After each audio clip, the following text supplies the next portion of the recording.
Tadi Ustadz Jazir menyebut bahwa kita mengalami krisis kepemimpinan. Kemudian Pak Anwar Abbas menyebut soal keadilan ekonomi. Tadi Ustadz Tony menggarisbawahi soal kiblatnya harus sama, ya. Saya ingin komentari 3 ini langsung dalam sebuah jawaban. Gini. Sambil konsep ke depan yang mudah dipahami umat. Kameranya ada banyak insya Allah, ya. Bisa lihat sana sini. Gini, Ustadz Jazir, rasanya kita tidak krisis kepemimpinan. Banyak pemimpin. Karena pemimpin itu siapa sih? Imam itu disebut imam hanya dan jika hanya ada makmum. Oke.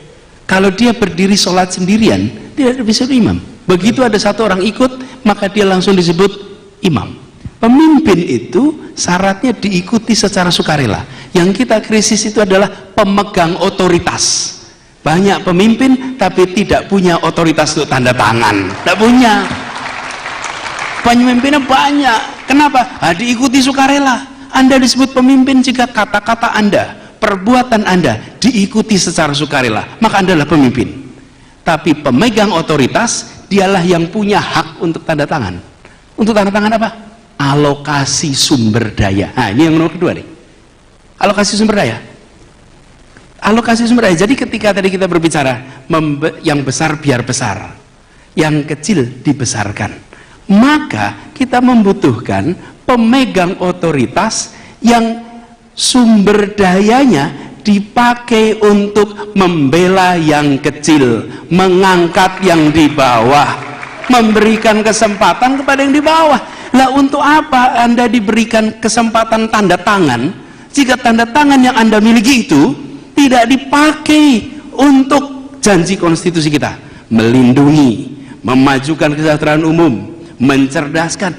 Jadi yang disebut sebagai pemimpin, pemegang otoritas itu adalah arahnya, kiblatnya konstitusi. Seorang pemimpin di republik ini, pemegang otoritas, dia harus hafal konstitusi. Ini kiblat kita yang disepakati tanggal 22 Juni 1945. Itu kiblatnya yang kemudian diresmikan tanggal 18 Agustus sesudah melewati revisi. Ini pegangannya, kiblatnya di situ. Karenanya yang dibutuhkan hari ini adalah mereka yang serius ketika pegang otoritas, membela yang di bawah. Dan kita bicara Indonesia yang luar biasa kaya.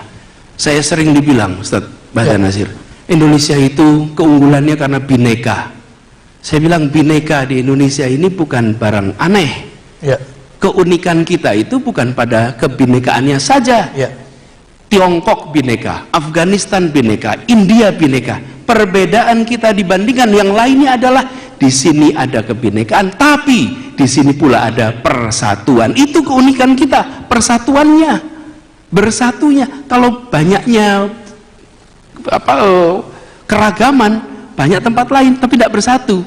Nah, dulu persatuan itu dibangun dengan kesamaan cita-cita.